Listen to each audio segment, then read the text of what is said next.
Good evening, everyone, and welcome to another Friday post-flight. That's right, this is episode number 8 with a very special guest this evening, and I'll bring him in just a moment. We have a lot going on this weekend. Don't miss out. We will still have a late night culture on Sunday, although it will be at 8:30 p.m. Pacific Standard Time, which makes it, I guess, 11:30 p.m. Sunday, which is late, sorry, but we are trying to accommodate Tom's new show where he's doing lists and cool things like that on the weekly wrap up. So check that out. Right after this show today, not only do I have a show, but Nick has a show as well. I'll let him tell you about that towards the end. But I will be on with Troy Pacelli on his channel, Last Call with Troy Pacelli. We are going to be covering one of my favorite movies, Hudson Hawk. So I think that'll be a lot of fun. But we have, as you all know, the man who's huge, the guy that really has all the energy in the world. If you ever get a chance to meet him, and just a unique dude, you're going to get to know him in a different way. We're going to ask him the same 3 questions we ask all the first time guests. I'm going to come up with new questions for when we start to have repeats. But for the moment, let's just bring in the man who has more flavors than he knows what to do with. It's 32 flavors of Nickweiser. What's up, Nick? Hey, what's up, CC? Hey, I feel like it's just another day of you and I getting together on yet another stream. I love it. It's a gift that keeps on giving. Yeah. What's up, chat? What's up, wrenches? I feel tonight it's gonna be quite. What is it? What is that word? Huge. Huge. Yes, there's a lot of huge in the chat. I even brought some huge myself. James Josh's here. You got a lot of people. Jean Sapola, SFX314, Sabretooth Raptor. Miss Penny is here. Vulcan lives. Our favorite polar bear, Snortopupus Cuber. And David Glenn. Good to see you, David. It's been a minute. Hope you're doing all right. David. Aaron Ratliff is here. Let's see. We've got a few other folks. Coach O'Dragon is here.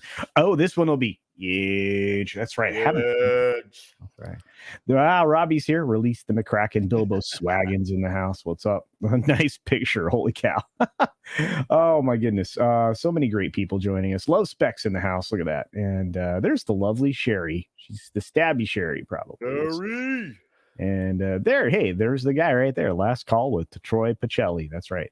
By the way, I oftentimes will say Tony because I knew a Tony Pacelli. So. Oh, did you? That sounds like a mobster. Yeah, I did. Let me tell you. Oh, I could tell you some stories about some mobsters we were connected to. I bet you could. Well, we got Shrek PMC in the house. We got Lester San Jose of the Skeptic Tank joining us.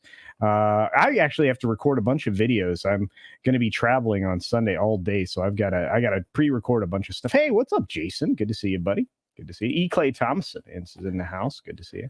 And a few other folks like Randy Thoto and RJ Godzilla 81 and I don't know why I just did that voice. DJ Ronnie G is in the house. I don't know what that was.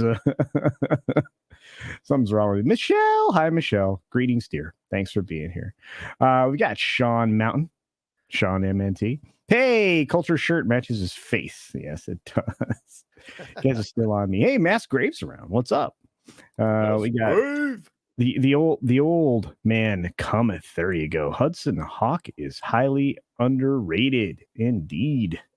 We got Psychotic Mongoose. I'm loving these names nowadays. That is a fantastic name. Like who just thinks of that? I'm a psychotic mongoose. Jason Bauman's in the house. We got a lot of great humans and critters and so on and so forth joining us today. Christopher Dominguez is here. Tyler Rivers is here, or Taylor Rivers, excuse me. Good to see him. I think we got emotionally unstable amphibian is here. Great to see you, my friend. Hope you're doing well. Let's get to it. We got some stuff to cover. Nick, you got the first 3 questions, so we're gonna go through those one at a time. But the first thing you get to do, is those 3 questions. I have to play the clip. I gotta play.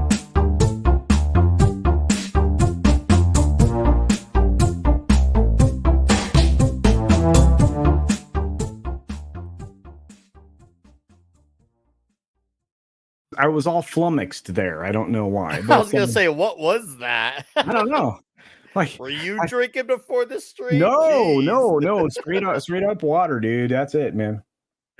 Too good. When I get tired, I slur enough as it is. I don't need any help.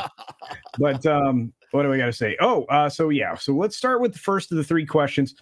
And this is a weird one because not a lot of people are going to ask you something like this. But what is your favorite TV show of all time?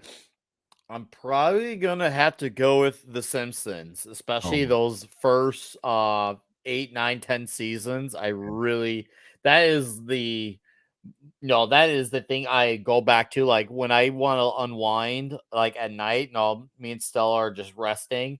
I'm like, "Hey, let's just put on a Simpsons episode." We just put on whatever of those episodes and watch it again and again. If we're not feeling like we're not up to something new or we just wanna unwind and knock out to something, of course, also just the hilarity, the very nuanced messaging. I know it's a very dirty word nowadays, but there was a time where there was good, positive role models type of messaging, and there was good, deep stories in that. And of course, you had every character who was based off a stereotype, and every character had a moment at some point in time. So yeah, Simpsons is something I've gone back to over and over again. Will continue to. Yeah, it's tough because there's a few other shows I could rank that are close there, but The Simpsons, man, that changed my life. I mean, the first time the first ever episode I saw, I think was in '96. It was a Halloween special with Homer 3D. I straight oh, up died, especially when he came to our world at the end. And he's just like, "Woo, erotic cakes." And he walks in the cake shop, and that's the end. Hilarious. it is. It's amazing just how predictive that show became. How prescient. Yeah, Yeah, yeah. that's a And, whole other can of worms. and I think I agree with you. I think that first decade. Yeah. So obviously that's one of your favorites. But is that as the first episode you saw your favorite episode, or do you have one out of there that you Oh think is probably your man, favorite? my favorite. I don't know if I could condense it to a single one, but I would say probably my favorite character based episodes are probably anything that either has to do with Mo or anything that has to do with Homer. Like, because Homer is one of those guys where he's had every job in the world. The dude has owned the Dallas Cowboys. He's been a boxer. He's helped run a bar. He created a drink that was originally the Flaming Mo, well, Flaming Homer, but became the Flaming Mo. So Homer's done it all. It's like, wow, can you imagine being the boss of a job and going through Homer's resume? Like, wow, you have done it all. Oh, he became an astronaut. He became like seriously, he did everything. So, and like I said, Mo episodes are fantastic, and especially when it's Homer and Mo together. Oh man, what a character! So the next time we're in Florida together, I'll take you to Universal, Oh and please, and please. we'll go to the Simpsons Land area, and I'll buy you a flaming Mo. How's that sound? Oh, I dude, can we go to the Krusty Burger? I'll buy. Of course, of course, Yes. yeah, of course. Yeah, I've had everything. That place is so great, and especially if you're a Simpsons fan, you're just gonna love it. And it's so funny because you think about it, Disney owns the Simpsons now, basically.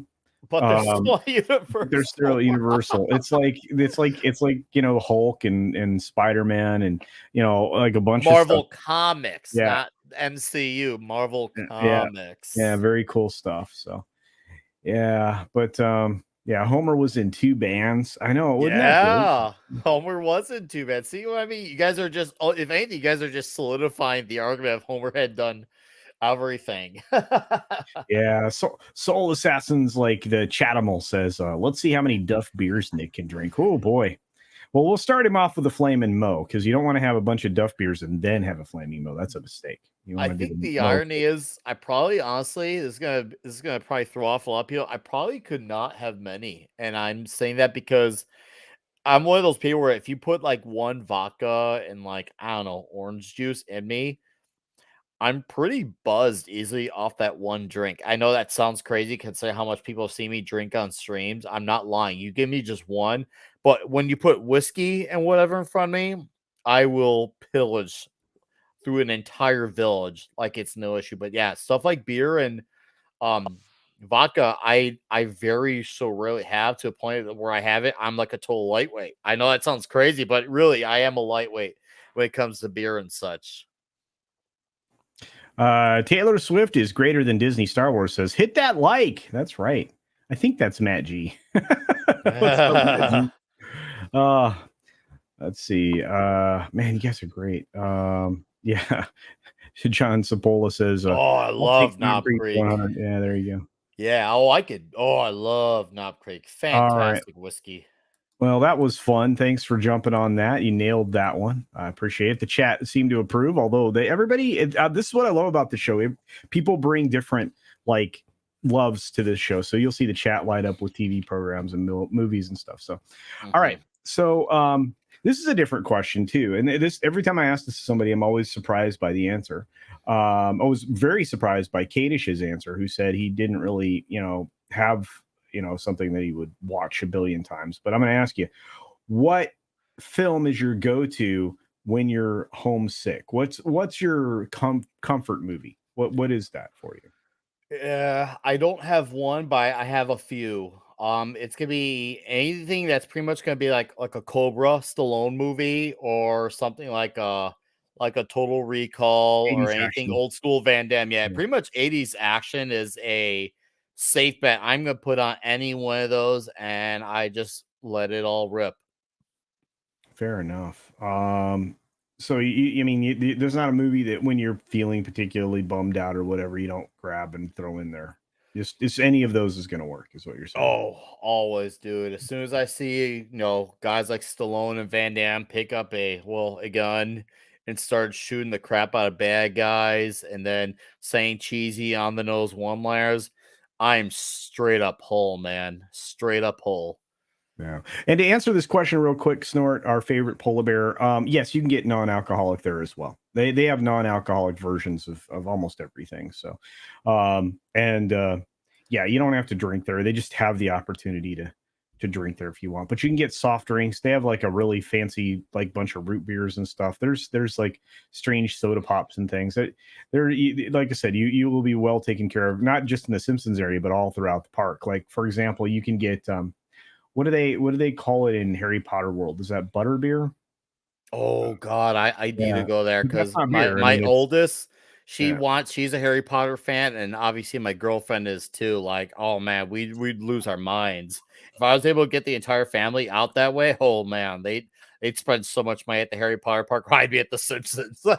Yeah, it's a lot of fun. And I would expect you to wear pajama pants that were Oh, Simpsons. dude, I'll wear my Homer pajamas. I got three Yeah, different ones. It's a matter of picking which ones I bring with. yeah, crazy. But no, it's super fun. So yeah. But um Mom, I swear, all I want is a Pepsi. That's all I want. Yeah. uh, Nick's wearing the hat right now. Still psycho after all these years, That's right. as Psycho Mike says. Hey, Shadow Chaser, what's up? Rob Altus is here. What's going on? What's up, Rob? Looks like I did after my last. Ooh, ouchie! I was so hammered from the anesthesia, I didn't know where I was for 2 days. That's no bueno. Yeah, no, Nick always looks that way. Yeah, Uh, this is my normal, like, natural habitat. This is my Steve yeah, Irwin life. yeah, there you go. All right, well, you kind of blew up that last question, so I'll give you the third one. This is the last question of the three questions. These are the ones that just give people some insight into you. So this is a different question than the last one because I want to know about what was your best film experience. Mhm. Not your favorite film. I mean, it can also include your favorite film, but what was your best or favorite film experience? Easy. The first Tobey Maguire Spider-Man. I was so happy growing up as a fan of Spider-Man, from the comics to the cartoons, action figures, having that serial endlessly. The fact that there was finally a Spider-Man movie, I saw that 5 times in theaters, two of them on the first day, because I saw the midnight showing on May 3rd of 2002. I saw it at midnight. I remember I was in 8th grade at the time, and I went to class that morning, and after I got out of school, I joined up with our friends to see it again at like 7 p.m. that day. And it was just awesome to see this character who I've obviously been like such a major fan of being brought to the big screen. It was the biggest trip for me. Like I said, I saw it 5 times. That's the movie I've seen the most. And I'm also one of the rare people. This is going to be maybe a hot take. I'm one of those rare people where I prefer the first Tobey Spider-Man over the second. I think it's substantially better, but that's a whole other conversation. What? Okay, so first of all, that's an amazing thing to pick, and good reasons for it. But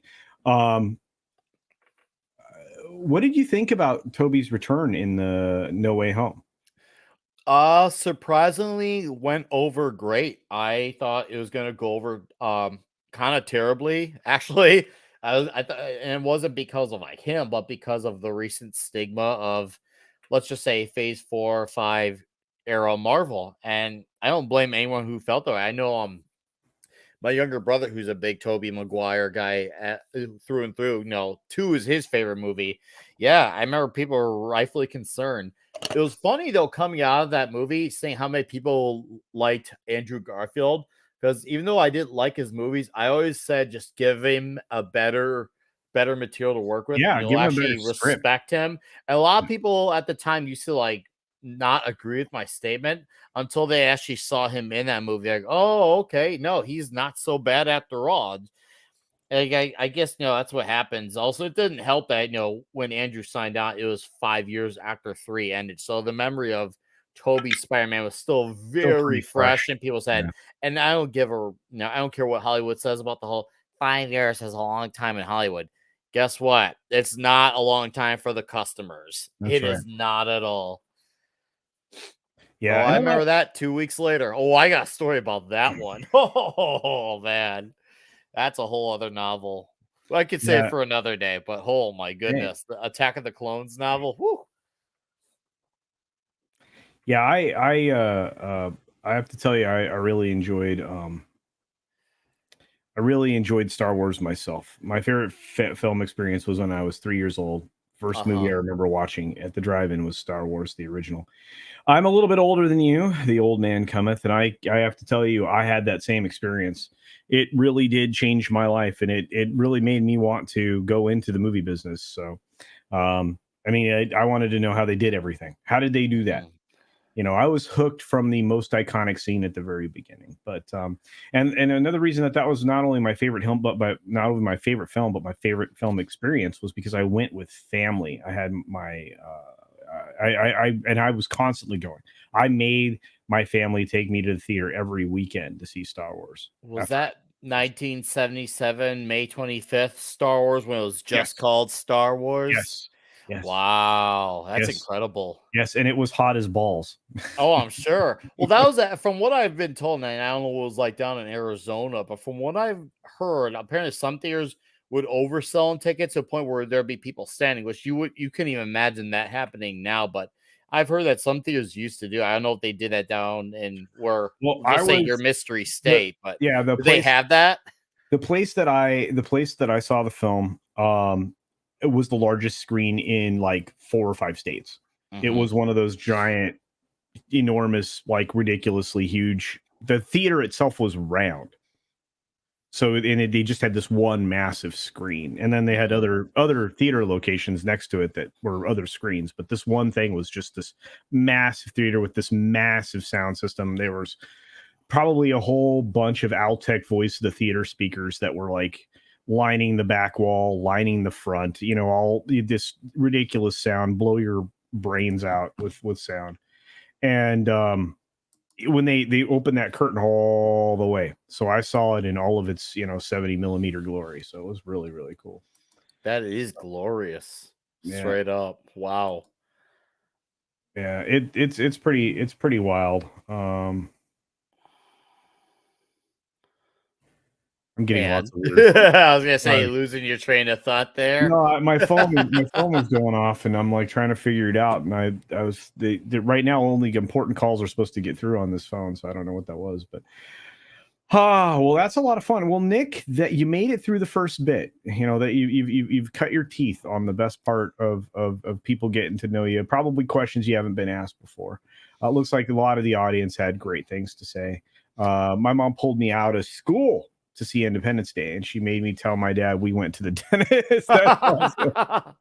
Oh, that reminds me when my first R-rated movie at the theater, I was 9 at the time. My dad brought me to Air Force One, which a lot of people, when you watch it now, especially in retrospect, it does nothing about it really seems R-rated, but somehow the MPAA gave it the big old R on that, and my dad's like, "You need to see this movie," and What? I was So happy to say I saw that in what? That theaters. was in the 90s, right? 1997. So they had, I think, 94 or 95 was when the MPAA got real tight with what was PG 13, and I mean that was like one of the time periods where they were really fighting the NC-17 and the X ratings. Oh yeah. So, yeah, it was very strange back then. Oh wow, Stop Making Sense in IMAX. I bet you that's great, Randy Thoto. Mhm. And they just re-released that, I think, right?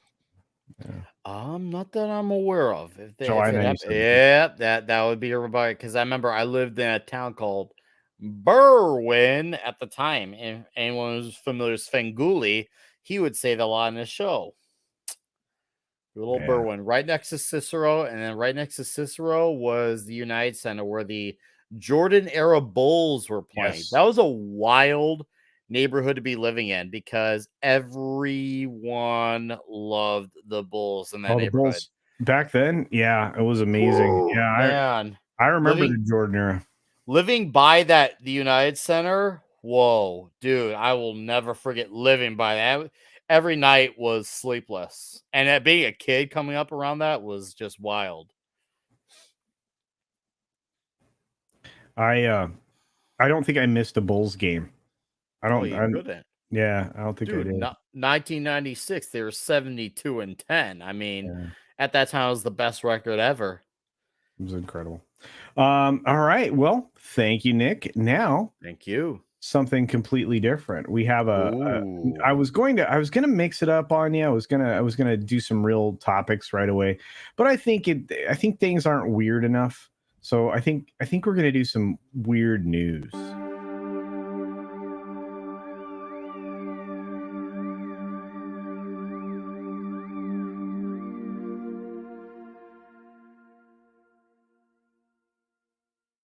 Are you ready to get weird, Nick? Are you ready to get weird?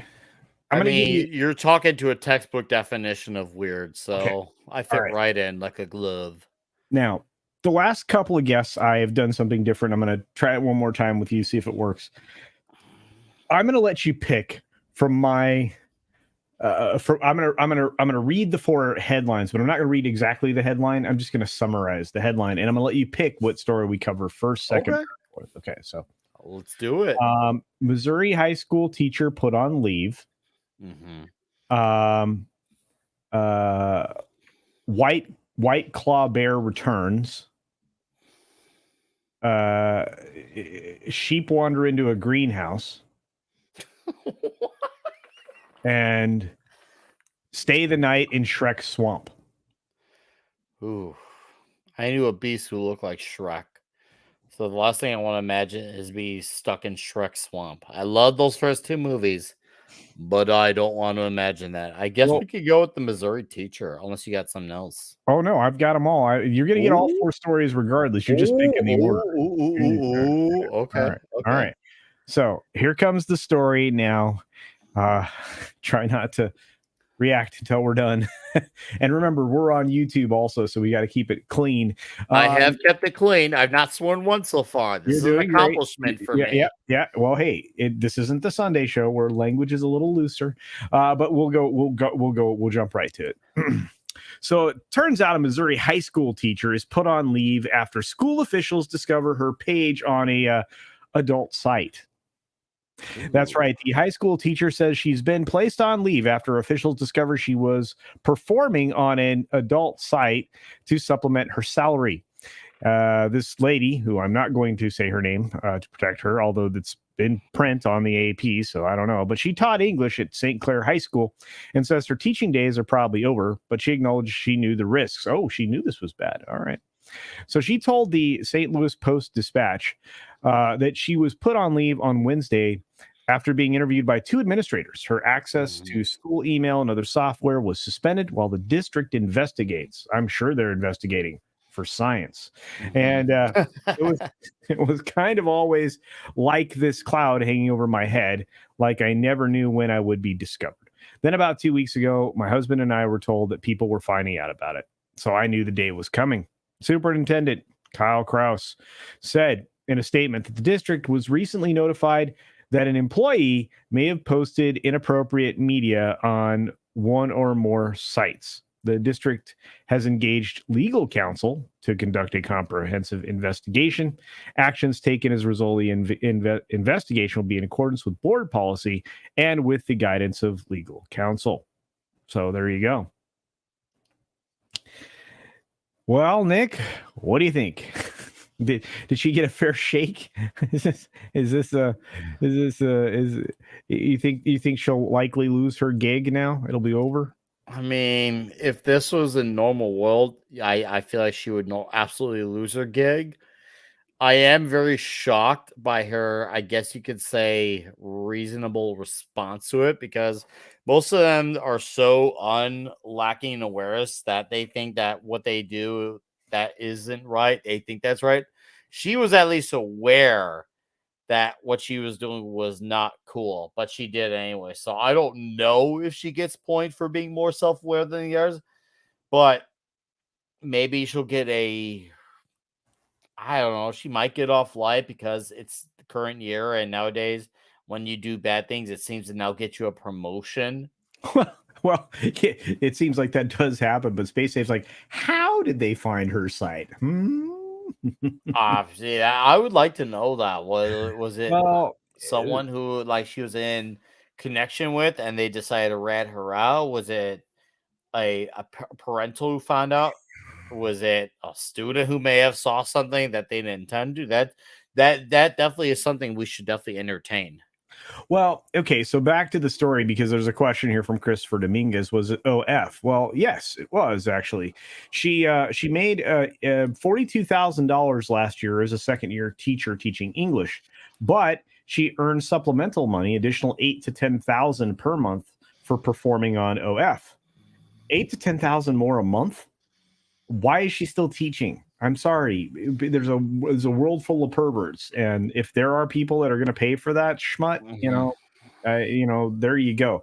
I wouldn't be thrilled by this, by anybody I know doing this, but I'm not going to, judge too harshly. If we're not paying teachers similar to what they're being able to collect for this type of thing, we've got some priority problems.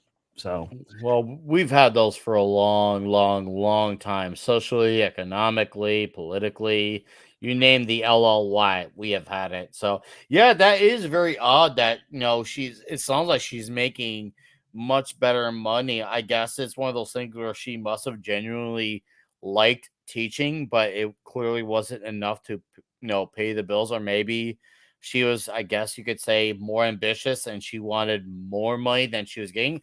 Obviously, I'd like to know more of her story just so I can understand why she pursued this direction, because it sounds like she's not dumb and she's not an idiot in the sense that what she still thinks is right. She didn't double down on it like which most people who are in her position do. So it's kind of like foreign language now to see someone like, yeah, maybe that was a bad idea, but I thought I could still get away with it. It's almost like the Scooby-Doo thing. I thought I could get away with it. It wasn't for you meddling kids. As I said, we don't know who the meddling kids were. Who were the ones that outed her? I would like to, I'm being obviously figurative with the kids. It could have been a teenager, it could have been someone in the institution. Who knows? Yeah, Hot for Teacher definitely plays in your head for sure. Great song. Yeah, Keely Chow's in the house. What's up, Keely? Keely. Graham, was she hot? I don't know. You can check it out. I'm not going to, but I know this. At least she says, I just wish things happen a different way. So there you go. Hey, it's the Peter Bingman fan side. How are you doing, dear? I don't doubt it. Yeah. Again, I mean, look, I mean, some people are mass graves like per month. Yes, 8 to 10,000 per month. Mhm. Yes. She failed Econ 101. I don't know, but $42,000 a year to teach doesn't seem like a lot of money, especially because you had to go to college to do that, to become a teacher. And I imagine unless you got a full ride, it's hard to pay that, Full ride. Uh, You walked into it and you didn't even intend to. It's true. What's up, Mr. Butt Crack Media? You walked into the right story, friend. Good to see you. Thanks for keeping the things flowing. I appreciate it. She's probably going to get a big influx of subscribers. Actually, she's gained 100 new subscribers since word began to surface, and she has more than doubled her subscription price and plans. So she's going to make more money now, probably, for doing what she was doing. Oh yeah, I mean, she's got more time on her hands without the teaching job. She's actually gonna double down in that regard. Well, like you said, I mean, I'm big on the trying not to pass judgment on stuff, but I definitely have some strong thoughts in this area. But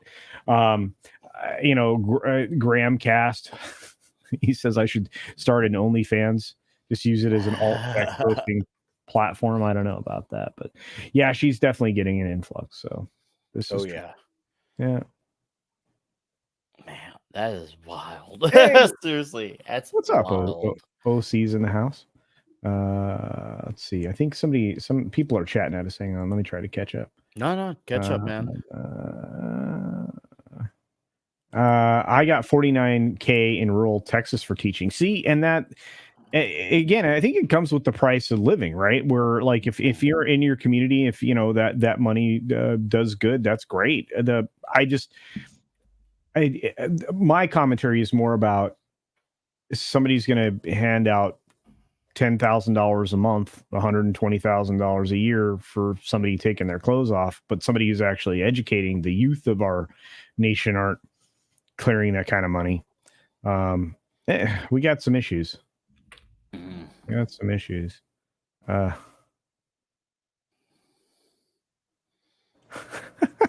Sort of Poop has deleted his page. Snort a poop. Mr. Buttcrack Media sends a Canadian $2. Thanks for being here, my friend. Says, Hail Culture, keep the silky hair flowing. That's right. You have two hair guys on the stream right now.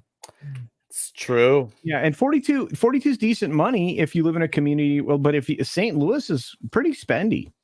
I like I said, I mean, that is not Hollywood money. Let me tell you that. But I have some weird teacher stories. Whoa. Yeah, I really do. I think I saw Bad Take Bojan in the house. What's up, Tina?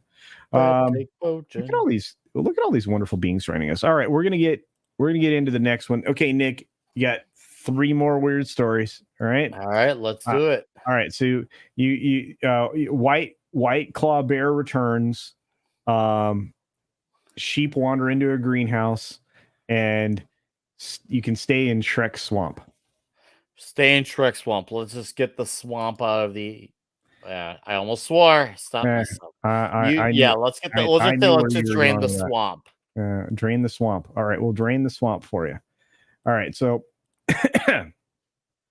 so supposedly, Shrek Swamp is now listed for a weekend stay. From Airbnb. So apparently, you can stay in this treehouse thing. The Airbnb is offering a free weekend to stay in Shrek Swamp, a Scotland home designed after the fictional ogre's tree stump abode from the Shrek movies. October 27 to 29 stay, hosted by Donkey, can be booked for up to 3 people starting October 13th. The stay is completely free in what Airbnb called a nod to the priceless refuge Shrek Swamps provided. So the listing states children are welcome, but must be at least 5 years old, probably because of the stairs. But hey, here it is. It's pretty neat, right? Yeah, actually, it's ended up being a lot less worse than I could have imagined. That's very nice. Yeah, It's this very actually ends up nice. being really killer. It's a very nice.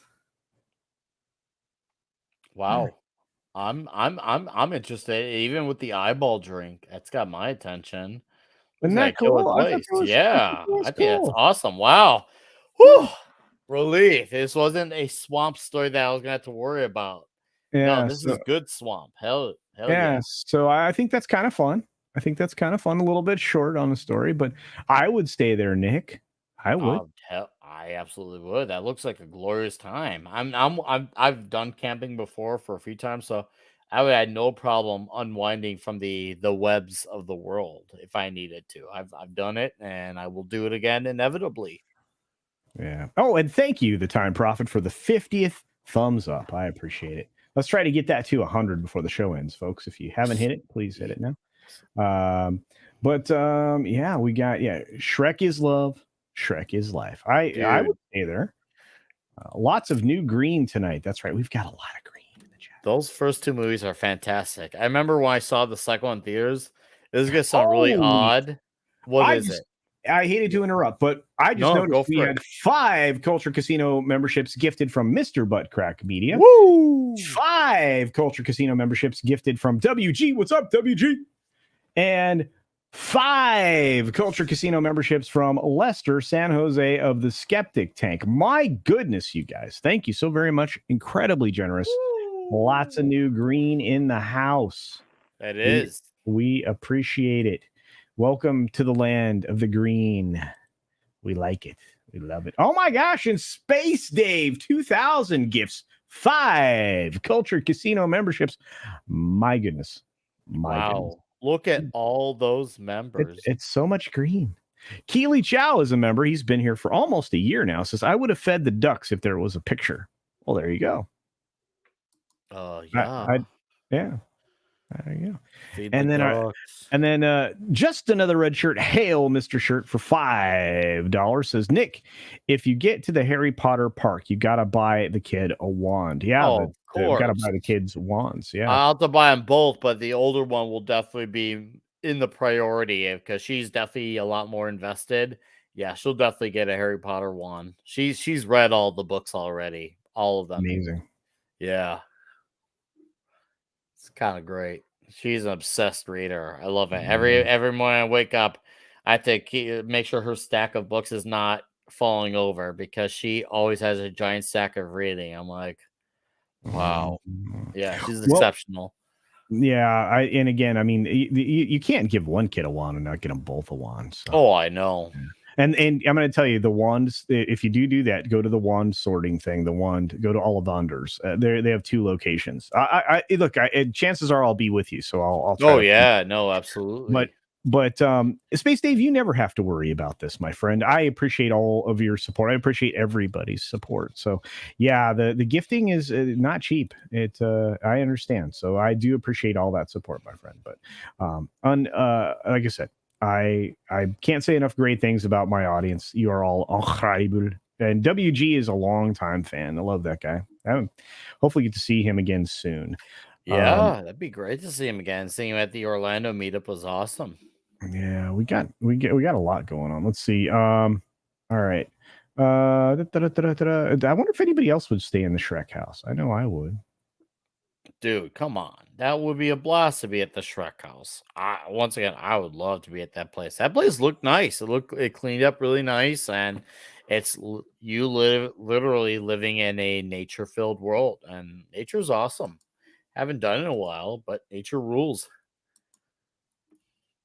Yeah. Yeah. All right. You get two more weird stories, Nick. You ready? Oh, yes, let's All get right. to it. Come This is on. okay, so these are fun. All right, here we go. I feel like it's a bar joke.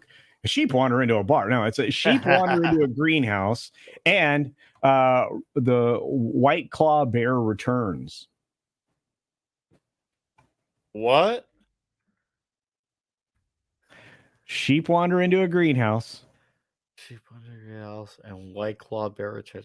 I don't understand that. You're going to have to fill me in with so much context on this because none of that goes Okay, together. okay, so we're gonna jump on the White Claw bear because you didn't get context, so you'll get context now. So, just a couple weeks ago, here we revealed that a bear broke into somebody's fridge in their garage and stole 3 White Claws and drank them. Uh-huh. All right. Well, apparently, and again, apparently, White Claw Bear is caught stealing beer from another family's fridge. That's right. His name is Tripod. He's a 3-legged bear, and he's known in the neighborhood. And yeah, a 3-legged bear that previously made headlines for stealing White Claws from a Florida fridge was caught on camera raiding another home's outdoor refrigerator. The bear locals know as Tripod gained international fame in early September when it broke into a Lake Murray family's lanai and drank 3 White Claws from the fridge. Now, Tripod put in another on-camera appearance this week at a Heathrow home where security cameras recorded the Bruin burglar going onto the back porch. He used his jaws to open the outdoor refrigerator behind the back porch. But on this latest gauge, did not appear that he helped himself to any of the adult beverages. Oh man, that was going to be good. Oh, dude. But in this kill, look at this. This is fun. Yeah, this is fun. Stop talking. Show me the bear. There we go. Show me the bear. There he is. Burr. Wow. Tripod. Dude, this is so wild. I like Tripod. No, I do. I like Tripod. Man, this is a reality. And of course, the bear came from Florida. It almost sounds like this should be a welcome to Florida conversation. It is. It is. Lorena Creel, because Lorraine and I will definitely probably talk about this bear. This is the most famous Florida bear ever. This is amazing. And he's so cute. Dude. Look at him go. Here he is. He makes me want to hang out with him, even though I know bears are absolutely dangerous. I have to remember that because he makes you forget it with his appearance. There's a picture of him right there. Oh, that is excellent. I love it. He's like, I want to get in this fridge. Check this out.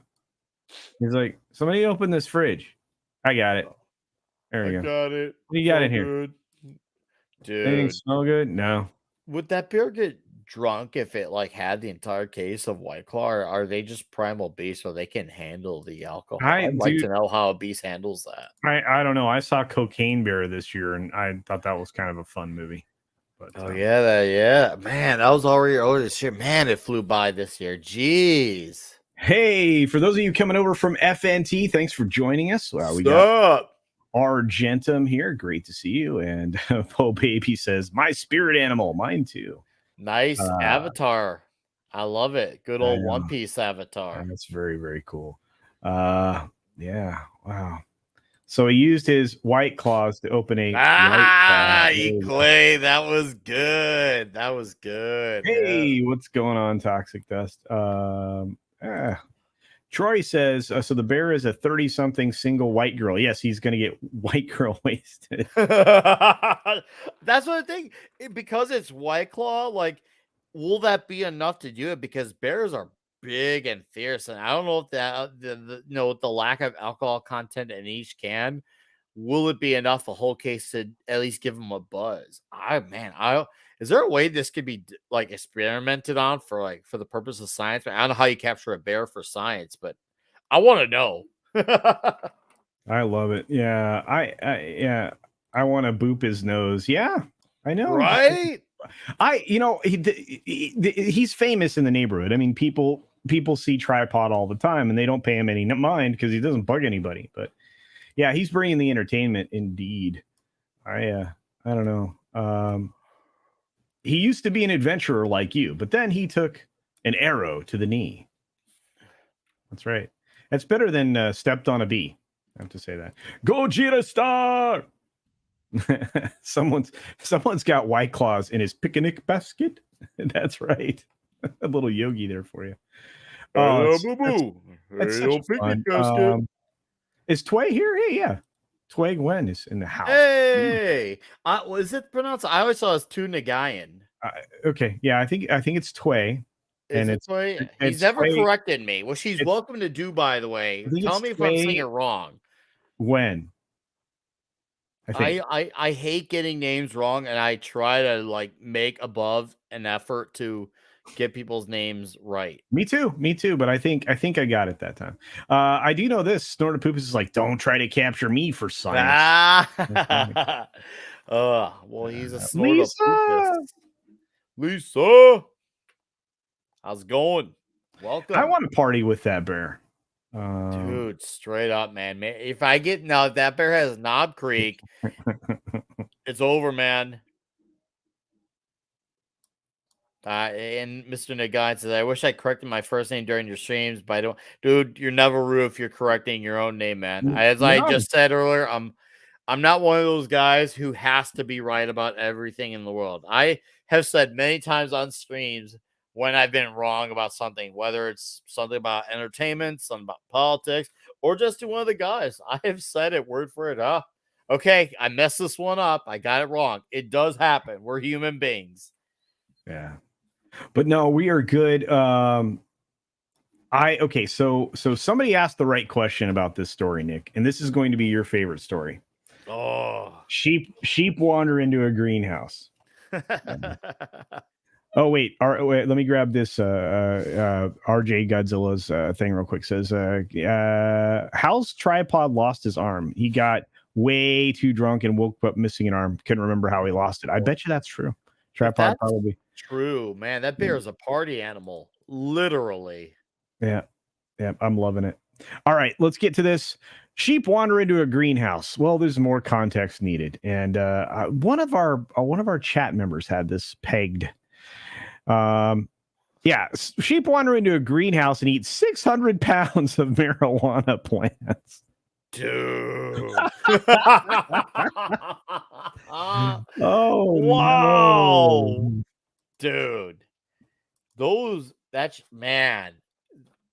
I mean, Creed could never take any of these sheep higher the way these sheep did when they got a hold of that ganj. That is so wild. Oh, man. It almost sounds like a made up story, but nowadays we're in the anything is possible. So I believe this madness. It's just it's a flock of sheep entered a greenhouse and just destroyed it. Matt W's like, not cool, sheep. No, it's not. Oh, so the story goes that a flock of sheep found their way into the greenhouse in Greece and ate more than 600 pounds of weed plants being cultivated for medicinal purposes. There you go.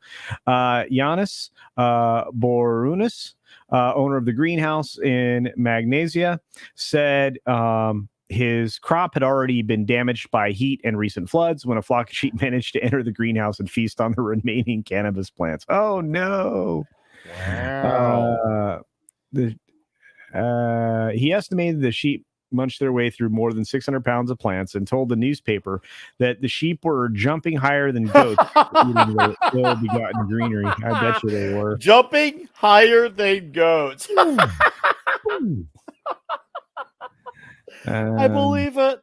I straight up believe every bit. It's one of those rare times where I believe a mainstream columnist because nothing about this would sound like this couldn't happen. No, this would absolutely happen. Absolutely. Oh man, that's so crazy. the old man coming. My supply. Oh, that's good stuff. Hey, KR Nut 82's in the house. What's up, KR Nut? Man, they were. Animals have to get hit by that stuff a little differently than humans, but it still has to mess them up. Right? It has to. I've heard of cats and dogs being stoned, so I don't see why a sheep or a bear can't. I mean, that just sounds too crazy. I mean, granted, I think it would probably take a lot more for the bear to feel the effects of getting stoned or drunk than a sheep. I feel like sheep would kind of go down easier. But yeah, a bear, man, you have to swarm that bear. You'd have to basically clam bake the bear in order to get the bear stone. And he's like, hey man, we're sheep. Wow. Hey man. Yeah, and here's the problem, right? They had their first pot plant, and then they got the munchies, so they just can kept, you blame them? they just kept going to town on them. Seriously, you can't blame them. Randy Thoto's like, counting sheep. 1, done. Yeah. Oh, I love it. This is 70s rock fan story. I think I keep seeing a lot of comments about that in this funny. No, this is from Greece, Chris. Yeah, it's great to see you, Chris Bursa, one of the great wrenches on the internet. If it was from New Zealand, I would believe it. No, it's in Greece. Yeah, very, very interesting stuff. Yeah, I think they're probably pretty messed up. So, but I saw Mr. Shirt in the chat, another great wrench. I think he sent you a super chat earlier, Mr. Red. So, did we get another super chat? No, I was referring to earlier because you saw Red Shirt. He did. Yeah. He was here. Yeah, I saw him. Yeah, Scott Westbrook's been a member for 17 months. Thank you, my friend. What a great photographer he is. My wife's new HP Interactive wand came in the mail today. Oh, cool. She's looking forward to using it on Friday the 13th. Thanks for all the content, Seethy. Well, thank you for being an incredible member, my friend. And I can't wait to see you in Orlando here in the future. So very good. I really hope you guys have fun, because there's no funner place than Universal during the Halloween month, and Hollywood Horror Nights, and obviously Harry Potter's great during Halloween as well. So those lands are just well done. Yeah. Oh, it's so fun. Make some cheese out of that milk. You get a secondhand dose. You probably will. Oh man. Oh goodness. Marijuana cheese and marijuana-fied milk. So good. Can you smoke their world? I will. I don't know. Could be a guy in sheep's clothing, says Darth Plato. There you go. Somebody's quoting Superman right here. Well done there, Chase. It's all Greek to me, indeed. What a happy day. All right, so we got through all the fun stuff. That was the fun story. So thanks, Nick, for sharing the stoned sheep with me. Oh, my pleasure. Hey, really quickly, check the private chat before we transition. Oh, just so, and I promise this will be very, very, of course. Yeah. This will be less than 1 minute. I will entertain the chat. This will be great. I will talk with the chat. So, a Pink Floyd sheep comes to mind, indeed. Is this an early April Fool's? No, Space Dave. It really happened. In Greece. These kinds of things, I'm telling you, these animal stories now, I get them all the time. It's like they're feeding them to me constantly. I think I was on a roll for like 7 or 8 days straight with bear stories. Yeah. I think I got 8 straight days of bear stories. I'm gonna have to start collecting up the bear stories just so I have them. But it's pretty wild. Bah, puff. I thought it would be more like puff, bah. Oh, you guys are crazy. I bet you though. I bet you the meat would taste different, but I think the wool might smell different. To be fair, I'm pretty sure animals have TGE, same neurotransmitters as humans. Yeah, I think you're probably right, at least a certain extent. Yeah. Do you think a rival drug gang sent the sheep? I don't know. I will keep bringing the bear stories when I find them. Snortopoopus, I promise. Man. Oh goodness. Oh, you know what? I have enough time to play a commercial. I haven't played a commercial in a while. You guys want a commercial? You want a commercial? You want a commercial?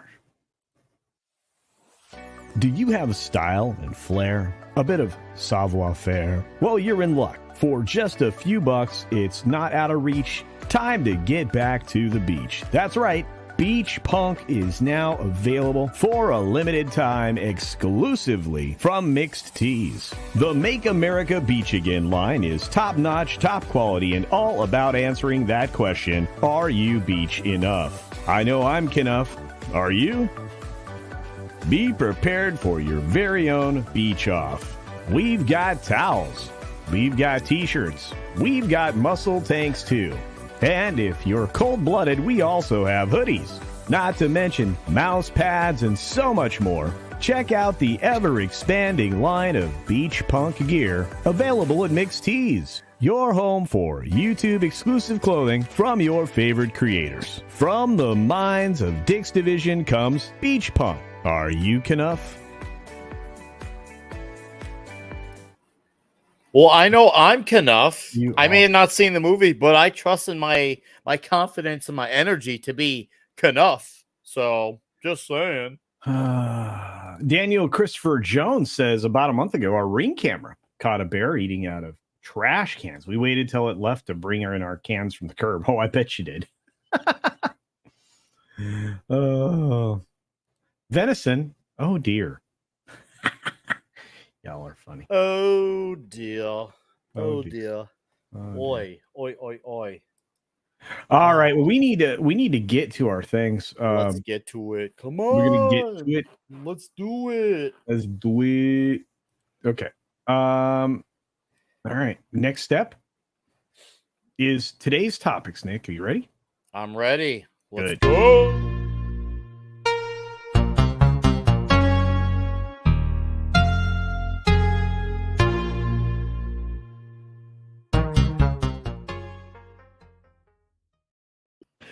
So this is the point in the show that normally Nick and I are on panel shows, and most of my guests are on panel shows. So when we get a chance to be one-on-one like this, we can talk about certain subjects for a little bit longer and have a more clear conversation at times. These are the news items of the day that I thought might be interesting to talk about, because it seems like we may finally have a suspect that has been arrested in the killing of Tupac Shakur. Dude, we're talking what? Almost 2 decades later? Well, I mean, it's 3 decades, isn't it? Or no, you're right. No, you're right. Almost 3 decades. Holy Yeah. sorry. It feels like 2 decades ago to me. That's an emotional thing. I apologize. I'm just like, it's been a long time. I remember it was fresh news. Yeah, it's so Tupac Shakur killing suspect charged with murder after arrest in Las Vegas. So this is an update to a story that's been kind of rolling out for the course of the last couple of weeks. A Clark County grand jury handed down a murder indictment today against the man arrested earlier in connection with the killing of Tupac Shakur. Dwayne Keefe D. Davis is accused of gunning down the storied rapper in Las Vegas in 1996. Yeah, we're coming up on 30 years, bro. Just a few years short of 30. District Judge Kerry Weiss ordered Davis 60, a reputed gang member, held without bail. In court, Chief Deputy District Attorney Mark D. Giacomo, announced the charge of murder with a deadly weapon with the intent to promote, further, or assist a criminal gang. He referred to Davis as an on-the-ground, on-site commander and shot caller in a revenge plot against Shakur, Death Row Records founder Suge Knight, and the label. So yeah, they arrested him. Looks like about 10:17 a.m. earlier in the day. Apparently, Davis has admitted in interviews and his 2019 memoir, Compton Street Legend, that he was in the Cadillac where the gunfire erupted in the drive-by shooting. Shakur was 25 when he was gunned down. The musician, in case you guys didn't know this, was struck by 2 rounds in the chest, 1 in the arm, 1 in the thigh, while sitting in a vehicle on the night of the Tyson Selden fight. He died in the hospital 6 days later. But there you go. Wow. This almost doesn't seem real just because of how long it has been since all this madness has happened. Wow. I don't know what to make of this, but wow. It's pretty wild.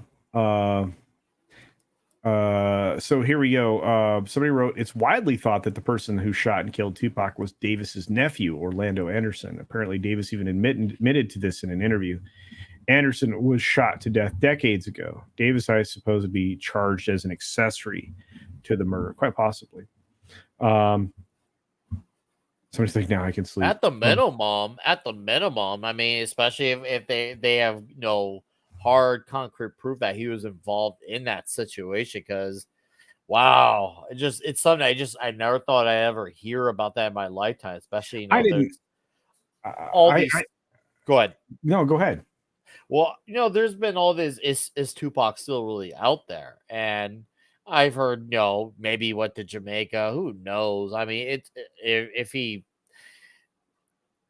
I don't. Oh, I see. Forbidden Road say he confessed to the feds under the assumption they would use the information against him. Oh, that's a hot man. If that's the case, then yeah, it sounds like this guy's donezo.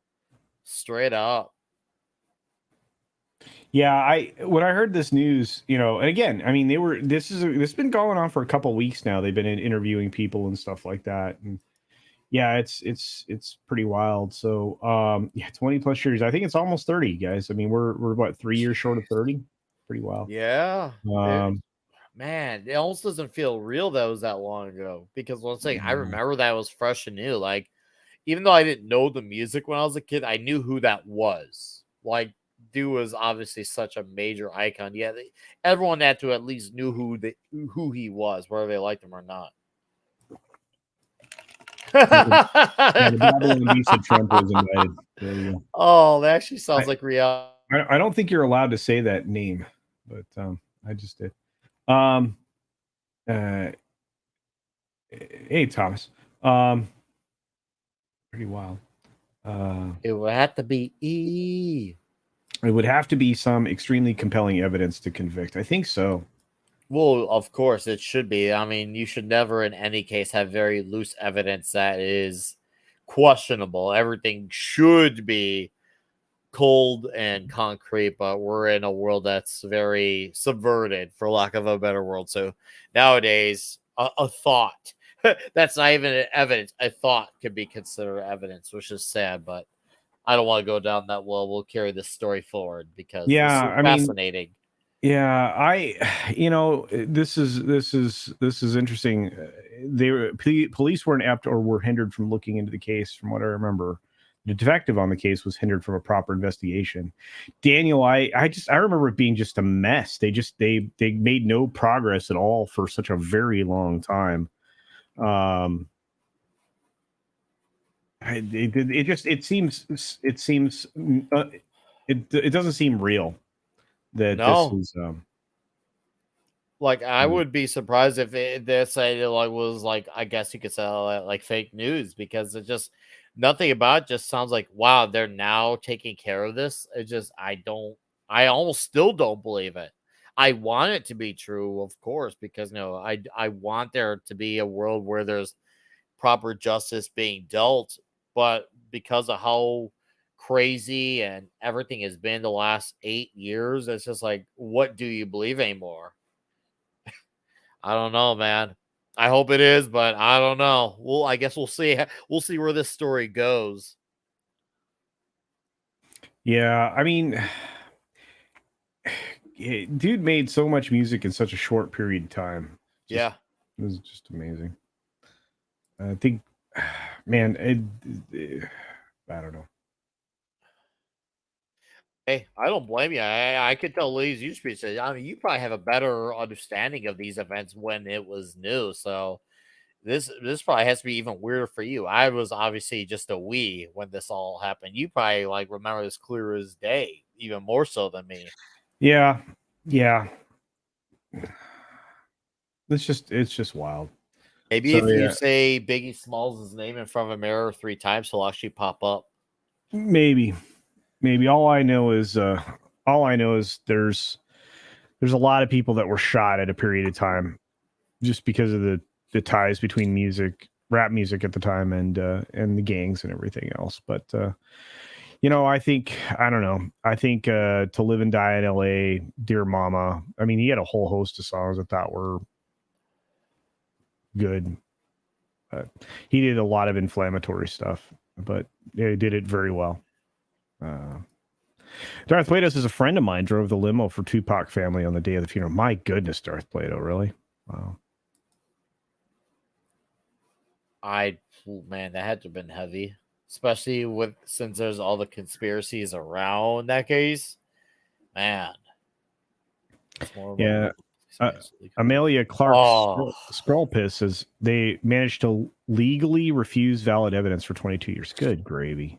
Oh, that's the stuff that angers me, because it just, once again, it makes, because they say they don't want people to be conspiracy theorists, but stuff like this kind of validates why people have conspiracies, because you're turning away stuff that could exonerate someone, could save someone's life, prove something is right or prove something is wrong, all because people want to protect a certain status quo. Yeah, I don't know. But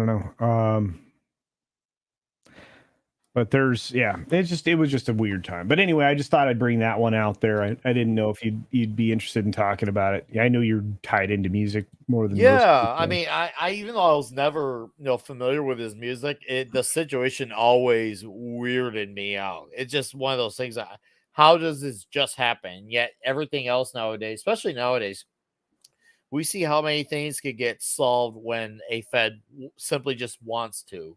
But when situations like this happen, we don't know. I mean, I don't know. Like, yeah, it really boggles my mind. And it's not one of those things where I'm expecting pure perfection. No one and nothing can be pure perfect, but consider nowadays, like, we see how easy these type of people want to track someone down. And yet this is a thing that is, I don't know, man. And granted, I know technology wasn't as advanced 30 years ago, but it's still advanced enough that if they want to find someone, especially of this stature, they could have. Yeah, I think, and that's the other problem. But 11 Alpha, Tupac wasn't for everybody, for sure. And yeah, there are a lot of things that you wouldn't suggest people emulate in a lot of the lifestyle that they professed to and celebrated. So I get where you're coming from. I really, really do. But I do know this, and this is a new one, Nick. Netflix is being sued right now over axing Rebel Moon. Hold on. They axed Rebel Moon, Zack Snyder's project? Don't jump to conclusions.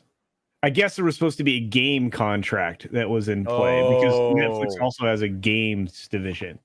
So so they sacked the contract. So let's read it real quick. Definitely. This is telling. So Netflix has been hit with a lawsuit for axing a game development contract based on Zack Snyder's widely anticipated Rebel Moon franchise. The filing in federal court from Evil Genius Games claims it was working hand in hand with the streamer to put together a tabletop role-playing game. Oh, so it's a role-playing game. Okay. That was intended to be released in conjunction with the first Rebel Moon film, set for Christmas. Oh, wow.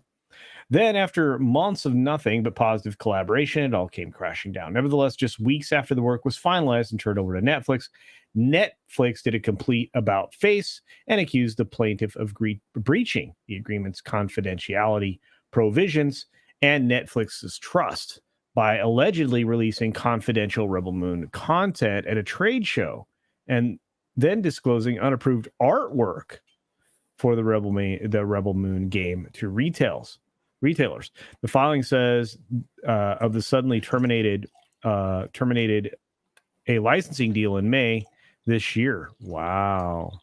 So Evil Genius insists that they had permission from the streamer in March to show some artwork at this year's Game Manufacturers Association exposition to create industry buzz. Whoops.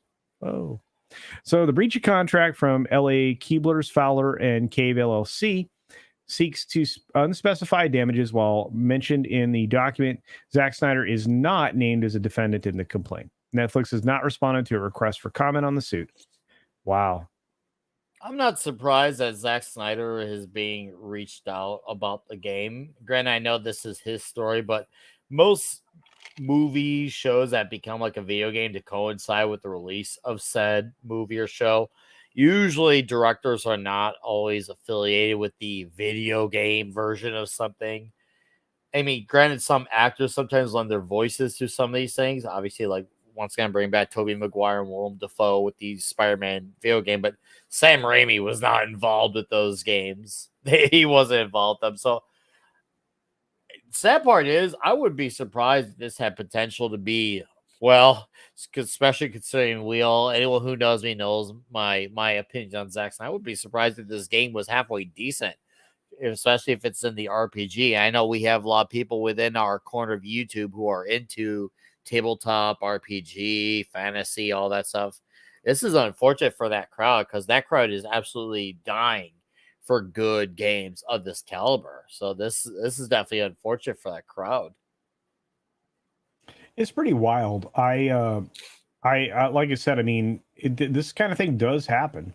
Oh yeah, all the time. I remember when there was supposed to be a Daredevil video game back in 2003 or 4.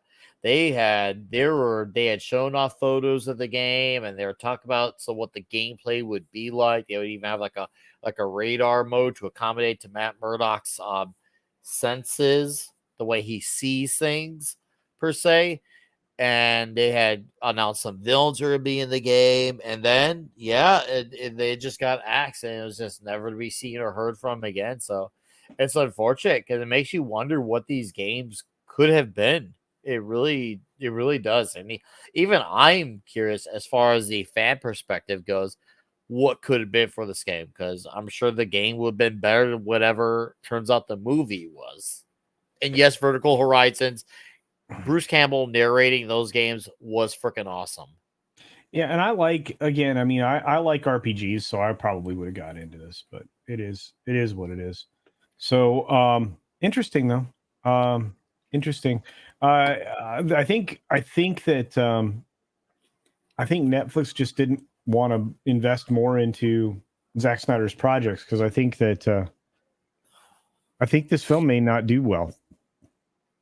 I think it's going to do average at best. Even if, let's just say, because Zack Snyder fans are gonna kind of eat it up no matter what. I'm not gonna say all of them, but we'll just say most of them. The normie crowd doesn't really respond well to Zack Snyder stuff. Usually the most generous stance you'll hear on Zack Snyder projects besides 300 it was okay, or it looked good visually, but the story was lacking. That's very common with a lot of Zack Snyder projects, is that the story is lacking. So, and that dates back all the way back to that. What was that movie called? Bubble Squatch? No, I can't. With the blonde girl in it. I'm getting the name wrong. I'm butchering the hell out of it. Chat, please help me out here. Oh, I can't remember. It came out like 2010 or 11, I think. I can't remember. What was the premise? It was a Zack Snyder movie. It was a few years after 300. What was that movie that came out after 300? Thank you, Sucker Punch. I called it Bubble Crunch. Sucker Punch. Thank you, guys. Yeah, I'm like, what is he talking about? I'm like, you got cereal on the brain, bro. Dude, I'd much rather have depressing cereal than to watch Sucker Punch or Man of Steel. That was a disappointment for a Batman film. Superman, but yeah, that's regardless. Yeah. What did I say? Bubble Crunch. Yeah, I don't know why I said Bubble Crunch. I think Bubble Crunch sounds like a great film. Maybe I just approved it. We should do that. We should do that. That's Bubble Crunch could be like Captain Crunch, but instead of being like a captain of a cereal, he could be like a wand wielding bubble guy. You know, he just makes bubbles that trap people and fight things. That's probably Blows one of the bubbles. best errors I've ever made now. Mhm. So I was calling that movie Bubble Crunch. Bubble Crush. Yeah. Uh, I'm proud of myself. Oh, I love it when my mistakes become comments that people could run with now. Now I see the comments in the chat about it. I know, it's funny as heck. Good, good. You're killing it. Uh, Thank you for being Nick, here, everyone. By the way, we love seeing you guys be interactive like this. I do got Camp Crunch on my, especially my sprinkled donut crunch from 6 or 7 years ago. That was one of the best cereals of all time. that's right. You know what? I'm gonna do cardboard animation. That's what we're gonna do. We're gonna do not cardboard. What is it? What's the construction paper? We'll do construction paper animation for Bubble Crunch. We'll create Bubble Crunch, dude, that could be the Dick's Division cereal. I know. Bubble Wouldn't it be, Crunch. that'd be great, right? Oh man, you can have a Bubble Brahma's Crunch. Bowl marshmallow. It Bubble would be the Crunch. bold head. The Toxic Man Flu marshmallow would be this little green little thing. Oh, dude, Man. I'm already envisioning the Bubble Crunch cereal. It would definitely have our avatars. Maybe have some quotes too. There could be a huge marshmallow where it's just like the letters kind of bunched together. Oh man, this already sounds great. Yes, start playing. It is our Mr. T cereal. It'll be better than Mr. T cereal. Yeah. I'm not sure that this would be edible there. Vince. Right. Well, there is Mike Bites, and apparently, according to Mike Tyson, because in case you didn't know, you know about Mike Bites? You know about the whole deal with Mike Bites? Mike Tyson has his own, let's just say, edibles. I'm sure you can figure, and they're called Mike Bites, and they're the shape of a certain boxer's ear. Remember Evander Holyfield? And Mike Tyson's promo to push the Mike Bites was, "It's better than the real thing." Which, to be fair, I kind of hope it is. I don't want to imagine tasting an actual human ear. So I truly hope it is better than the real thing. I'll predict pain. And Mike Tyson is hilarious. What a way to be on the nose. It's better than the real thing, guys. It's really good. It's got flavor to it, and you just really like it. It's really nice.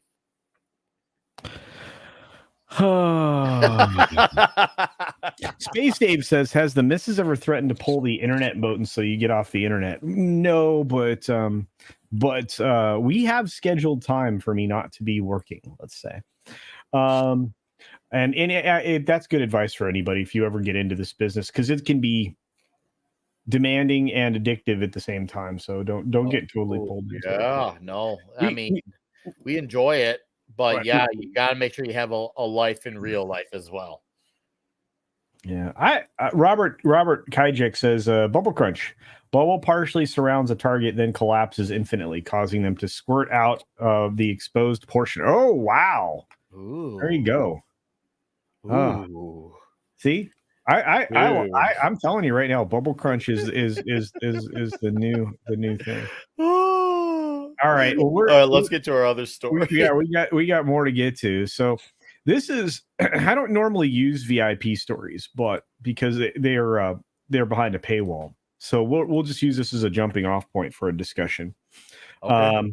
But apparently there were some innovation lessons from Disney's ill-fated Star Wars cruise experience that were learned. I guess. I don't know. But yeah, sorry, we're closed. That's a funny bit there. So apparently this person is going to give us an opinion piece because I grew up going to amusement parks, yada, yada, yada.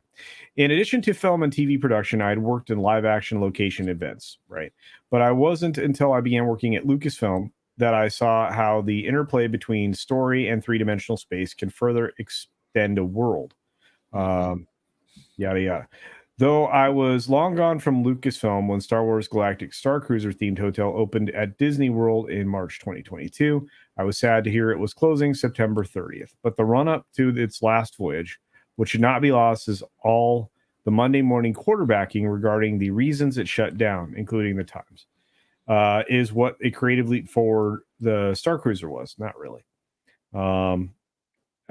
Star Wars Galactic Star Cruisers, unlike anything that currently exists in narrative live entertainment, because it offered so many things at once. A cruise in which you are the guest in a fictional Star Cruiser with a view of space as you move through the galaxy far, far away. A hotel with a 4-star service from food to rooms. That's bologna sausage. Is 3-star hotel at best. If you want room size, is a 2-star. Anyway, that's not neither here nor there. But traditional theater enabling passive viewing so you can watch a story unfold. Immersive theater transforming the passive audience into active participants. An interactive adventure enabling gameplay, puzzles, personalizations, and actions rewarded based on participation. By the way, all of them were lame.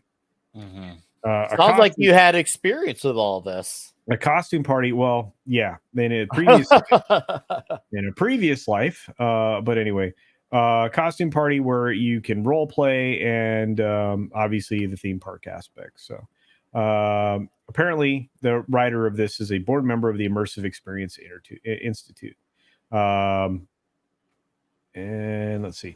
The Star Cruiser charted a different path that was the sum of many and varied moving parts that all managed to move in unison. Well, then it should have stuck around then.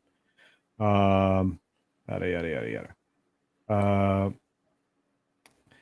There was precision, wonder, story, a room to breathe. There was a very boring story. In addition to the Imagineers, there were other craftspeople, technicians, creative technologists, narrative designers, chefs, musicians, and so on who came together to create an all-encompassing experience, just like any cruise line.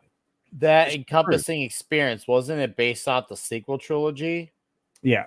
Yeah, because I remember my younger brother and I think my dad, they were in Florida for a trip with some extended family, and they went to go check out the Star Wars stuff at the time in 2016, 17, or 18, around those years. And they thought, oh, we're going to get on some Star Wars stuff. Why not, since we're here? And then I remember asking, oh, how was it? And they're like, oh, it's all based off the sequel trilogy. And they said that straight up destroyed any excitement that they have about anything Star Wars related there. I was like, oh, of course it was. So yeah, even I think a lot of people could pass with pretty good service or decent room if it was based on the Star Wars that people loved. But because it was based on a very divisive trilogy of movies with all the stigma of the PR, the personnel, the people who work on the movies, up to and including the actors themselves, and the overcharging on top of it, yeah, this is just all destined for disaster, no matter what. And to their credit, Disney was able to have the audience with each of the films they released. They cut the audience in half. So you started out with, an incredibly successful film in the first one, the Force Awakens, which really, to be fair, I still think it's kind of a nap, but regardless, the Force Awakens, and then they cut the audience in half for the next film, and then they cut the audience in half again with the next film. And along the way, they had many other blunders. For what people think of the 5 films that they released in succession, only one of them was, tolerated by all sides, and Solo was a complete failure.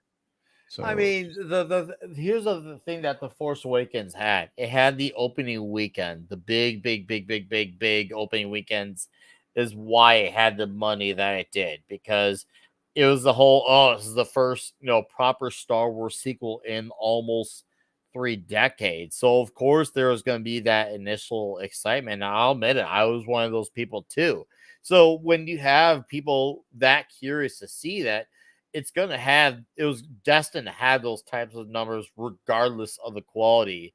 But then obviously The Last Jedi truly showed where this franchise is going. A lot of people who thought the movie's okay were still willing to give it a chance because, well, it's still only the first movie. We still aren't really sure where we're going yet. It was a very setting the dominoes up type of movie, which obviously those type of format movies have their place in the world.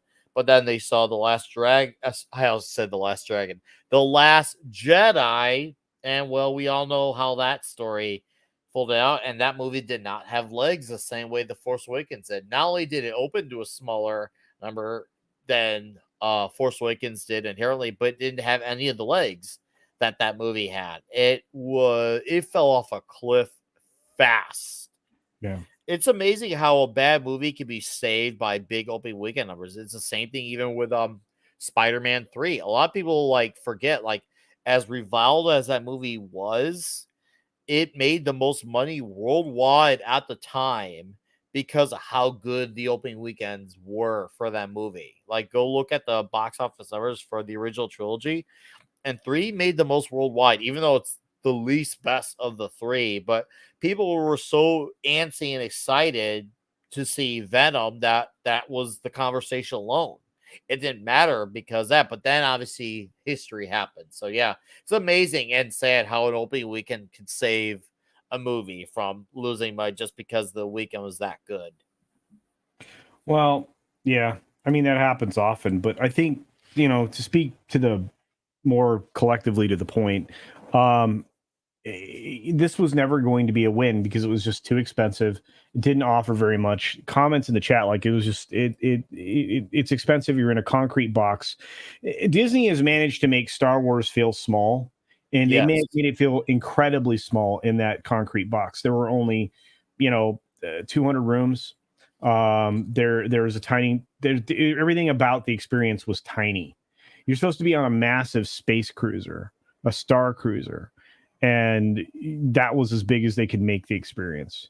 It just doesn't work, and there was very little else to offer. um I don't know. I think it's going to be a thing that people like me are going to look back at and say these are the thousands of reasons that it failed. um and there you go. Anyway, I'm listening. I mean, I think we said all we could say about the. yeah, I mean, I mean, we've been going. I mean, it's a dead horse subject, but yeah. it's funny how things come up about this franchise all the time, even with how bad the stuff is Well, performing. yeah, and again, you're right. This horse is long buried, but bush pan down. Maybe they were able to put some money in other places, I would imagine. But look, they're not the only failure. Disney fails a lot, but there's lots of failures on all fronts right now, including in media. One of the biggest ones is something I've been calling out its decline and its move to failure for some time now, and that would be BuzzFeed. As a digital outlet, BuzzFeed is selling a Oh, huge library of shows, including Hot Ones, which is their only major popular thing that they had, to Film oh, Rise. that's a BuzzFeed thing. I did not know that. I thought that was a YouTube thing because I've seen a few of those episodes where they have to eat the hot wings. Like I've watched episodes with like Stone Cold Steve Austin. Yeah. But wow, damn, I hate BuzzFeed. It's sad, of course, that happens. No matter what the few things you're into, it always ties back to something you can't stand. Yeah. And I can't stand BuzzFeed for a lot of reasons. First of all, they don't really tell the truth. They tell narratives, then they don't. Nothing they've said regularly has been accurate, and everything they do is overly theatrical, like this Hot Ones thing, which I occasionally would find interesting. But so episodes of Sean Evans' Hot Ones, the hit YouTube series in which celebs try to ingest increasingly spicy buffalo wings, have a new home on Film Rise. So that was basically everything coming out of BuzzFeed Studios. All told, the library deal that's being sold to Film Rise is more than 1,200 hours of content. There we go, including other titles such as Unsolved True Crime, BuzzFeed Unsolved Supernatural, and Worth It. Many of those shows were licensed to Hulu in the past, but Hot Ones was originally launched in 2015. So there you go. And when BuzzFeed acquired Complex, they acquired all that stuff. Mm-hmm. So yeah, it's one of those things. So but yeah, so it looks like BuzzFeed's they're desperate. They're so desperate they're selling out. So Wow. yeah. Imagine that. I hope like BuzzFeed does not get picked up by someone. And this is one of the things that drives me nuts is these things are about to fail and a lot of them get saved by some big gigantic mega corporation just to keep them going because those corporations can afford for them to lose money because it doesn't affect their watch. Yeah. I mean, look, I'm with you, Christopher Dominguez. I mean, Jacob's on it. Jacob's been killing it, but yeah, not a lot of people are up for that. John Logsden says BuzzFeed is like TMZ slugs. Yeah, not great. Yeah, I would love to have Ben Shapiro on the show. I'll invite anybody on the show. A Master Sidearms gives me good news. He says the creator, all thumbs up. I can't wait to see it. I can't. I was gonna try to see it yesterday. It didn't work out. I was gonna try to see it today. It didn't work out. So hopefully I can see it this weekend. We'll see. BuzzFeed's quizzes, articles, etc. are awful. Yeah, they're listicles and stuff and all that.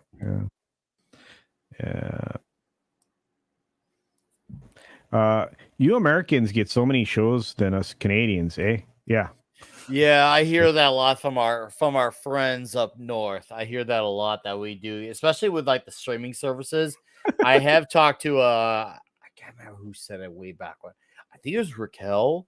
She had told me, "Oh yeah, I don't have access to this service out here." I'm like, "What?"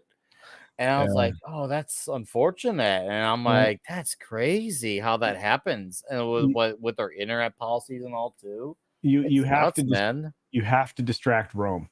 So you need a lot of stuff to distract Rome. But yeah, let's see. CNN saved. Not really. They are going digital. Nobody's really that interested. Gramcast sends a $10 super chat. Gents, I'm off to see Alien at the theater. Awesome. Have a great time. Nice. Gets off work. Fabulous as always, CC. Awesome work, Nickweiser. Thank you, Graham. Thank you.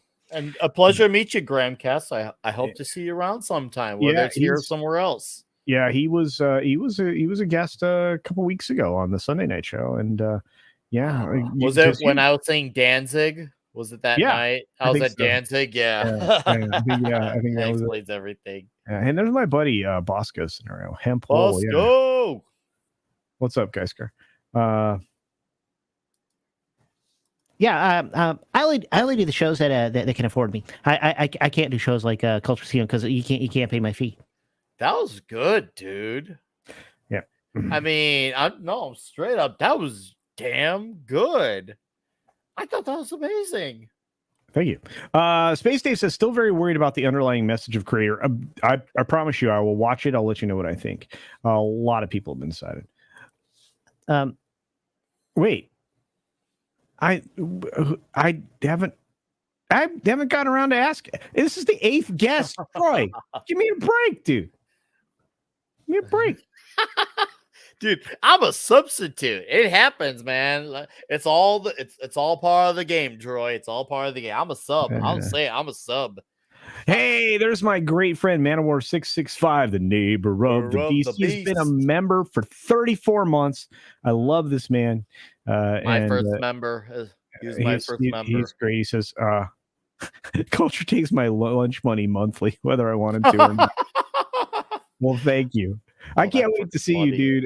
We're going to be driving the 10 freeway, so we're going to go right by your neck of the woods. And when we do, I'll give you like a month's notice. All right, brother? Yeah. Oh man, and we have designs on going to Tennessee as well. So. Oh, nice. The food over there is probably gonna be amazing. Oh yeah. Okay.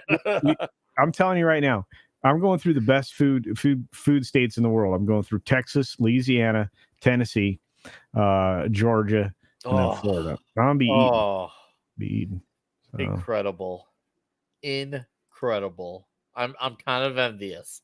I have no shame in saying that. I am very envious. That's Master Sidearm's like, that's a pretty spot on impersonation, Culture. Only missing the eyebrows. Yeah. I don't know if I can get my eyebrows that big. I don't know how you do that. He needs that hat too. He needs the cap. You mean the yarmulke? Yeah. No, yeah, I don't know what it's called. I'm a normie with that. That's fine. Yeah.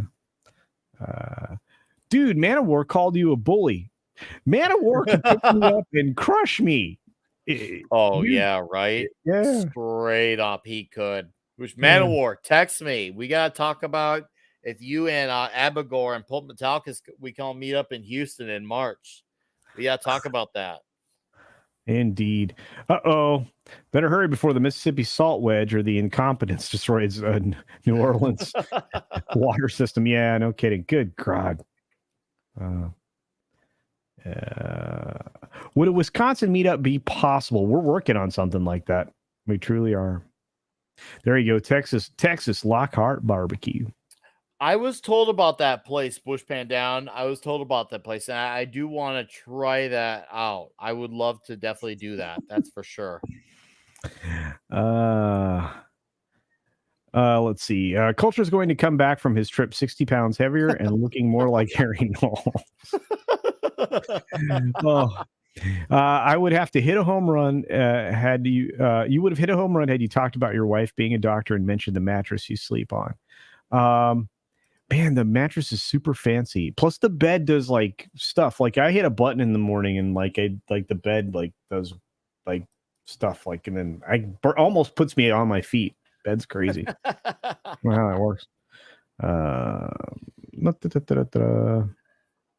Savannah does have real.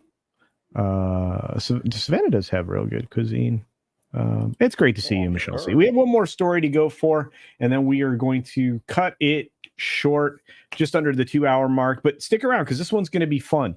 This is about everybody's, and thank you, Michelle C, for being a member, dear, and all of your support everywhere. I see you everywhere. Hey, Dark Shadow Logan's here. What's up, Logan? Nice to see you, man. Hell. The bed is so special. It also makes some sandwich. No, no. Let me tell you, you probably don't pull that in this house, the sandwich thing. But no, seriously, guys, the bed. Before you go on, Culture's 3 likes to 100. There's no excuse. What the hell? Get him to 100 and beyond. Oh, Come wow. on, make it huge. We only need 3 likes. We need 3 likes, folks. If you haven't hit the like button, I would appreciate it. But let's very quickly. very quickly. I do have a setting on the bed called 0G, where it like lifts you up in a way so that it doesn't feel like there's any weight on your body. It's a fancy bed. I didn't pick that out. It was the boss. But all right, back to this. Okay, here we go. This is an important story. I think everybody will appreciate it, and it's one that I saved for last for a reason. Because everybody do the Yakarino. Yes. Why did I say that? Well, Linda Yacarino had a very weird performance at Code 2023, raising questions about the future of Elon Musk's X. In other words, she did not acquit herself well, if you want to speak fancy. She's like, where am I going? The CEO of the company known as X asked as she wandered onto the stage. She seemed to faint toward the chair that her interviewer, CNBC journalist Julia Boorstin, had been sitting in before finding her footing. It was a telling moment, a bit of foreshadowing that seemed heavy-handed if written into a high camp episode of The Morning Show. So it was comedic in a way. Over to the bizarre and rambling 40 minutes, Yacarino, a media executive hired away from NBC Universal, made very little clear, but for one thing. Those who hope that X, formerly known as Twitter, somehow has a bright future ahead of it have less reason to feel confident with Yacarino in charge. Holy cow. Yeah. That is scathing. And that is. See, here's the thing. I wish what she said is true. And this just goes to show you what is it with Elon Musk having very bad taste in women that he hires, because he has the absolute worst, which is unfortunate because I'm sure there are very competent and capable women who could handle a position like hers, but he has the worst taste because as soon as you see him actually getting involved with things like the whole demonetization of words that was happening with Haya from Libs of TikTok and now addressing the border situation on Twitter, you see when he's involved with things, he actually addresses the issue. But the problem is when he puts other things in Linda's hands, he becomes absolutely oblivious and everything. It's like he puts too much trust in the women in his life. And it's unfortunate. It'd be one thing if it was women who are doing awesome things, but it's women who are doing constantly bad things in his life. He has the worst taste for women, whether it's in dating or in business. I'm sorry, Elon. I do like you still, but you got to get a hold of this stuff, dude.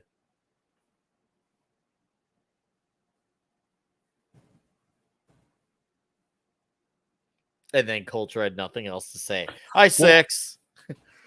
I know this. So we'll read this part of the story because it seems like this is very pointed. But Yacarino was personally hired by Musk, and it was and is plainly a true believer in Musk's No, philosophy of she's radical not. free speech. How Yeah, could you possibly right. say that?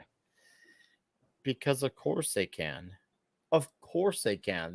They're not going to say something that that they're actually going to live up to. These are the type of people. Linda's part of the crowd of people who say things that sound good. It's the whole theory versus reality. As long as it sounds good, people will buy the theory versus the reality. It's more of the don't watch what I do, watch what I say, because what I say is what gets your attention, but don't look at what I actually do. I don't know, going down to the border the other day was like very telling. I mean, a lot of people were bouncing off of that, saying somebody's going to have to do something about this if they want to win the presidential election. Well, And the that's only because person, Elon Musk actually pays attention to when he's actually, not he actually, when he does pay attention, he does get eyes on what he says. yeah, there's only one person talking about it right now. What's up there, Geiscar? All right. So anyway, or at least willing to overlook the ways in which the site's current boom of hate speech is eroding the user experience. This is also a lie.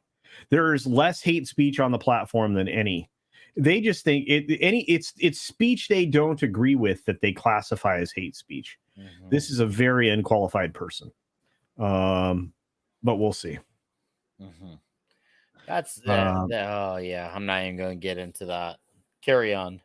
Yeah, so she's characterizing it as, but it was not a good day for Yacarino. I'll leave you with that, she said, after describing a Twitter Spaces with Musk plan to hold to discuss anti-Semitism and how X can help.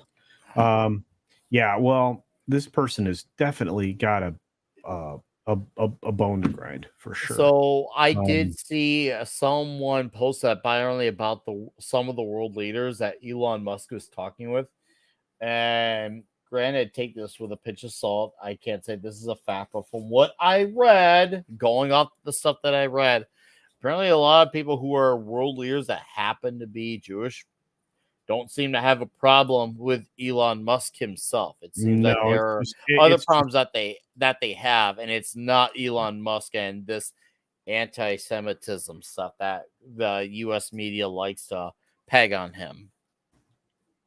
Yeah. I don't know. I thought this would be something fun to cover, but it's very, very pointed and not accurate. So wild. What a shock. I know, right? For real. Oh, these globalists, I tell you, they just never have anything good to add to anything. Hey, Knitter's Network is here. Oh, so is Rogue's Backstory. I love this. Hello. What's up, Knitter's Network? Good to see you. All right, so I am off in, I think, 45. You will be redirected from here automatically when the stream ends. You will be automatically redirected to Troy Pacelli's channel, Last Call with Troy Pacelli. I will be there doing a retrospective conversation about Hudson Hawk, one of my favorite films. And Nick is off to do his amazing show. Oh, yeah. I do a show on Friday nights at around 8:30 p.m. Central, which should be 6:30 your time. Every Friday night, me and the boys get together and we have discussions around comics, like actual comics, not the movies, but the actual source material itself. And tonight, we're going to be having a few people who are Iron Age-based creators to promote a few books and just have an open discussion. Sometimes we talk about old comics. Sometimes we talk about new ones. We do it and we have it over alcohol, booze, drinks. It's great. We have a fun time, and I've gotten pretty loaded on it before. It's just an all-around great time. And this helps, especially with a lot of the Indiegogo, Iron Age, like promoters. There's a lot of people who talk about we need alternatives. We need alternatives. Well, this is a show where we actually talk to those people who have the alternatives and promote said alternatives. So if you want the antidote to the problem, well, you actually have to commit to that. So boom, that's your show. Thank you, Vulcan Lives and Poe Baby. Those are frequent listeners on that Friday night show. Thank you guys. All right. And you know what, Nick, you already did it, but I have to play the stinger anyway. No. wasn't it?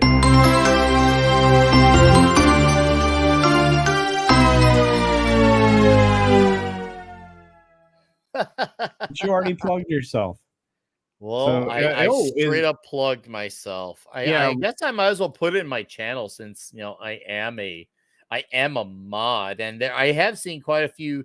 Even though there's a lot of familiar faces, I have seen some new faces. So I guess I could plug the channel well.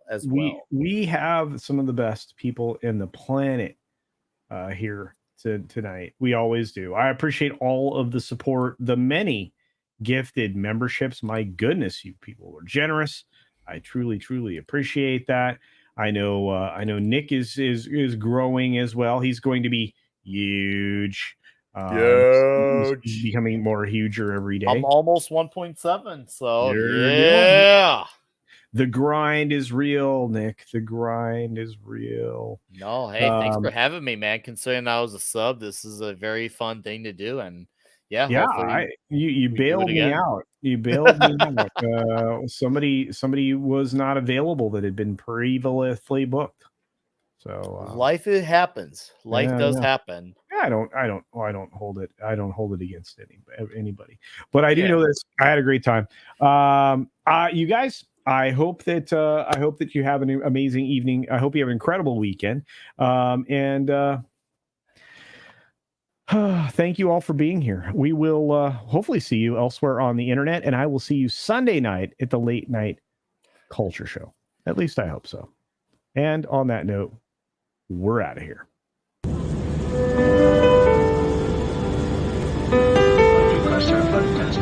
Please turn left in about 1 minute. Thank you.